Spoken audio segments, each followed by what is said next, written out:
बिहार की राजनीति का एक ऐसा कोना जहां जाति, बाहुबली और बदले की आग हमेशा सुलगती रहती है। हम बात कर रहे हैं मोकामा विधानसभा सीट की। पटना जिले की यह सीट जो 3.5 दशक से अनंत सिंह और उनके परिवार के कब्जे में रही है, लेकिन यहाँ की सियासत सिर्फ वोटों की नहीं बल्कि भूमिहारों के वर्चस्व और यादवों की चुनौती की जंग है। हाल ही में दुलारचंद यादव की हत्या ने इस सीट को बिहार का सबसे हॉटस्पॉट बना दिया है। आइए जानते हैं इस पूरी कहानी और क्या है यह पूरा मामला।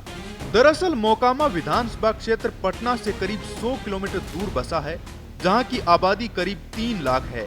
यहां का जातीय समीकरण साफ तौर पर बंटा हुआ है। 30% से ज्यादा भूमिहार, 20% यादव, 10% राजपूत, 20 से 25% कुर्मी कोयरी जैसी अति पिछड़ी जातियां, 16 से 17% दलित और 5% मुस्लिम हैं।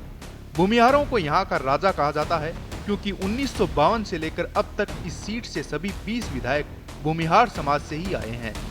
कोई दूसरा समुदाय का उम्मीदवार यहाँ कभी सफल नहीं हो सका।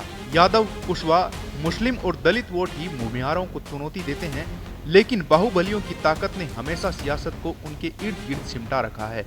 अनंत सिंह तो मोकामा का दूसरा नाम है। 2005 में अनंत सिंह ने जेडीयू की टिकट पर चुनाव लड़ा और जीत हासिल की। इसके बाद 2005 से 2020 तक वे लगातार 5 बार विधायक रहे। 3 बार जेडीयू से, 2015 में निर्दलीय और 2020 में आरजेडी से। 2022 में हथियार रखने के मामले में सजा मिलने पर उनकी सदस्यता चली गई तो उन्होंने अपनी पत्नी नीलिमा देवी को उपचुनाव में उतारा, जो आज भी विधायक हैं। अब 2025 के विधानसभा चुनाव में अनंत सिंह फिर से जेडीयू के टिकट पर मैदान में है। भूमिहार वोटों पर पकड़ और बाहुबली इमेज उनकी ताकत है, लेकिन विपक्ष उन्हें गैंगस्टर कहकर घेरने की कोशिश कर रहा है। अब बात करें दुलारचंद यादव की, जो मोकामा के टाल इलाके के बादशाह कहलाते थे। पहलवान से दबंग बने दुलारचंद लालू यादव के करीबी माने जाते थे। वे यादव, ओबीसी और दलित वोटों के सहारे भूमिहारों को चुनौती देते रहे हैं। अनंत सिंह और दिलीप सिंह के खिलाफ कई चुनाव लड़े लेकिन जीत न सके। दुलारचंद अनंत सिंह के मुखर आलोचक थे।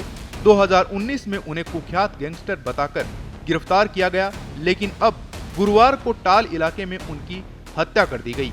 वे जन स्वराज पार्टी के उम्मीदवार पीयूष प्रियदर्शी को जिताने के लिए प्रचार कर रहे थे।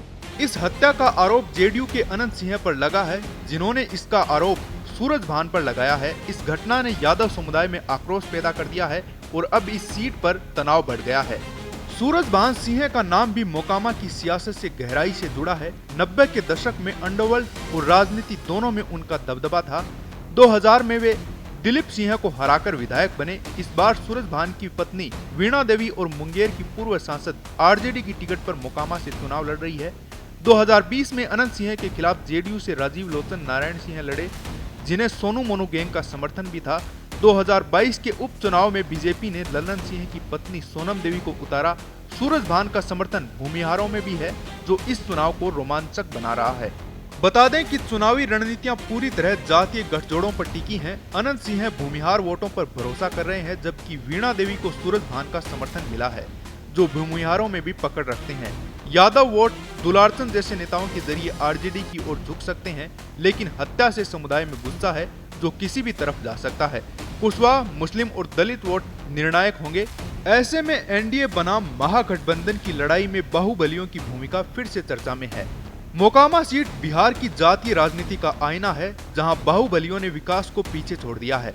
मोकामा में सड़कें, बिजली, पानी जैसी बुनियादी सुविधाएं आज भी लड़खड़ाती हैं, लेकिन वोट हमेशा दबंगों के नाम पर पड़ते हैं।